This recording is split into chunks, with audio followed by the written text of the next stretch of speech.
Good morning, Mount Olive Church and friends, Mount Olive Church.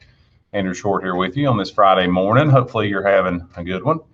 Had a good week. Go ahead and present my screen here. Filling in for Brother John today. And we're going to continue on with the devotion on Brother TJ's message from Sunday. And it was a great message.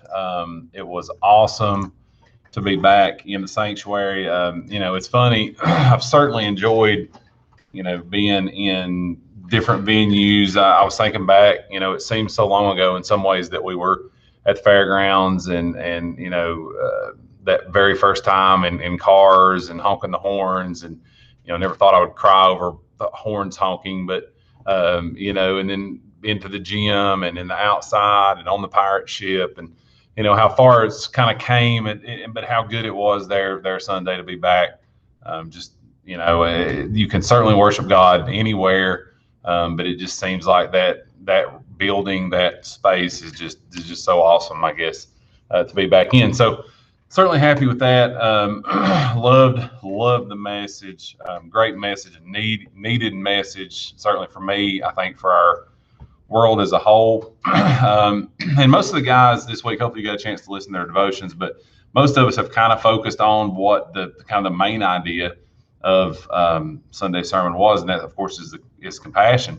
And I'm going to do the same. The thing that stuck out to me the most, I guess, and I'll try to be short today, but was kind of the formula that Brother TJ shared. Being the mathematician I am, sometimes, at least during the day, this kind of formula for what it takes to have compassion on people or others in our life. I just thought this was spot on.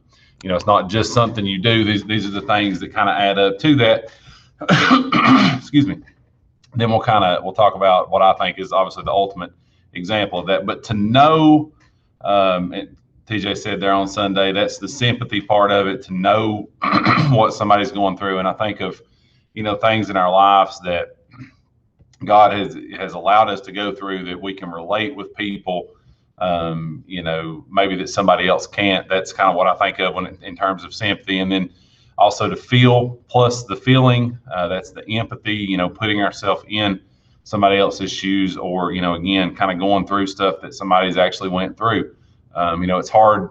I wouldn't be able to talk to somebody whose kid had cancer. Brother Jody could.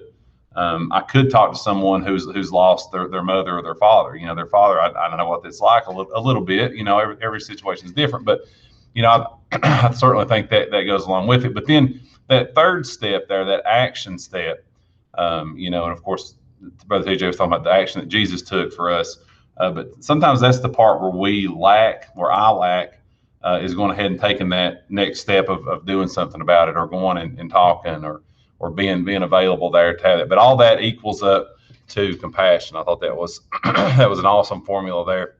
As soon as he put it kind of on the board, I was like, yeah, that's right up my alley there. But just the only thought today I had was, it's kind of been with me all week. I went a couple different ways with this devotion, but this is kind of where I landed, and just the ultimate compassion. TJ talked about the widow of Nain and how Jesus had compassion on her and raised her son from the dead. And what we can't even imagine what that's like, right? I know people who have lost their younger sons, and I was thinking, as I was driving my bus the other day, I was thinking, what if that had happened, in our lifetimes? What a big deal that would be. What an amazing thing that would be, but as big a deal as that is, and as big a compassion as that is, the ultimate compassion that Jesus showed, more than raising that widow's son, more than healing the leper, more than whatever, raising Lazarus, more than healing the blind, more than any of that stuff. His ultimate compassion, of course, was on the cross, right? Where he died for us. That's the ultimate example of the compassion of Jesus. And found this verse in 1 Peter chapter 2, verse 24 says, who his own self bare our sins in his own body. So he took it upon himself, right? Talk about sympathy. On the tree. That's the empathy part of it, right? He put himself in our place, literally, that we, being dead to sins, that's the sympathy. He couldn't relate to the sin part, but he saw that we needed help and he stepped in and did that, should live unto righteousness, by whose stripes ye were healed. There's the action part, right? His actual going and taking the beatings for us and serving the punishment that we all deserve, that I deserve. He took that upon himself. That's the ultimate, to me, that's kind of where I wanted to go with this. The ultimate compassion is Jesus dying on the cross where I deserve to be. There's no better example that I can think of than that, and no more important thing to us and to our faith and to our community to share than to share that ultimate example that Jesus was. So that was kind of a shorter, I guess, devotion for me. But, again, that's the ultimate example of compassion. We need to have more compassion to other people, or I need to have more compassion to other people that I come into contact with on a daily basis.